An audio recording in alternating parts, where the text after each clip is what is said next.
तो उसमें कपिल बुराई जी, क्या है? ठीक है कपिल जी, क्या 2024 यही मुख्य मुद्दा, जब हम बात भारत बनाम इंडिया की करते हैं, जब हम बात जाति जनगणना की कर रहे हैं, जब हम बात आरक्षण को लेकर कर रहे हैं, उस बीच ओपीएस बहाली, क्या यह भी एक बहुत बड़ा मुद्दा रहेगा 2024 का?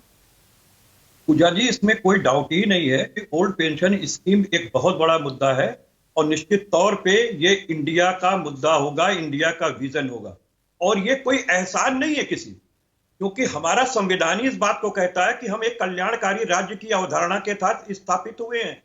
और कल्याणकारी राज्य की अवधारणा को कुछ सरकारें आकर के व्यावसायिक राज्य की अवधारणा में बदल दिया। बावजूद इसके उसका लाभ किसी को प्राप्त नहीं हो रहा है, सिर्फ चुनिंदा पूंजीपतियों को प्राप्त हो रहा है। क्योंकि पुरानी पेंशन स्कीम के तहत जितनी सैलरी से कटता था उतना ही अंशदान जो है वो सरकार करती थी, और उसको अच्छे स्कीमों में वो भी गवर्नमेंट सेक्टर के अंदर लगा करके पैसे को बढ़ाती थी और देती थी। अरे हमें तो वही पुराने दिन अच्छे हैं जिनके अंदर पेंशन मिलती थी, देश भी आगे बढ़ता था, इसरो भी बनता था और भाभा एटॉमिक सेंटर भी बनता था। तमाम चीजें, हिंदुस्तान एरोनॉटिक्स लिमिटेड, डीआरडीओ, जितने भी थे वो संस्थान जो है वो हम लोगों के निजीकरण की ओर तो नहीं गए थे, और हम लोगों ने स्थापित किया था, उनको फायदे में चलाया। 9 रेलवे थी जिसमें से कि 7 रेलवे फायदा में चलती थी। लेकिन फिर आज आप सवाल ये भी ना कि बनाने का समाजवादी पार्टी की अगर मैं बात कर लूं और सिर्फ मैं यूपी की ही बात कर लूं, 2004 में मुलायम की सरकार, आपके नेताजी की सरकार, तब क्यों नहीं याद आया?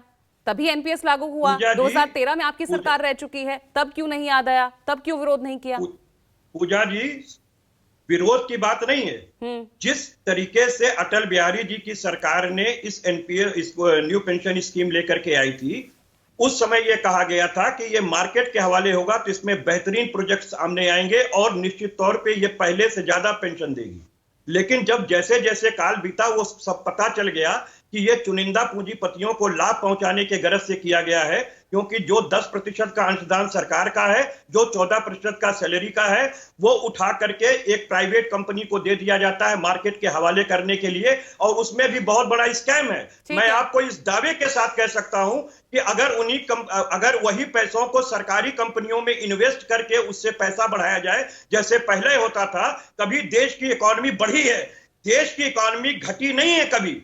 और ये पुरानी पेंशन कोई इतना भार नहीं क्रिएट कर रही है जिसको भार आप कह रहे हैं। आप 15 लाख करोड़ रुपया जो है वो आप उद्योगपतियों पर माफ करने के लिए आप तैयार बैठे हुए हैं अपने चुनिंदा पूंजीपतियों पर। इतने पैसे लेके आप भाग जा रहे हैं, तो वो दुनिया पे भार नहीं पड़ रहा है। समय थोड़ा कम है। को मिलेगा या न्यायिक अधिकारियों को मिलेगा तो वो भार नहीं है, लेकिन अन्य को दीजिएगा तो वो भार हो जाएगा।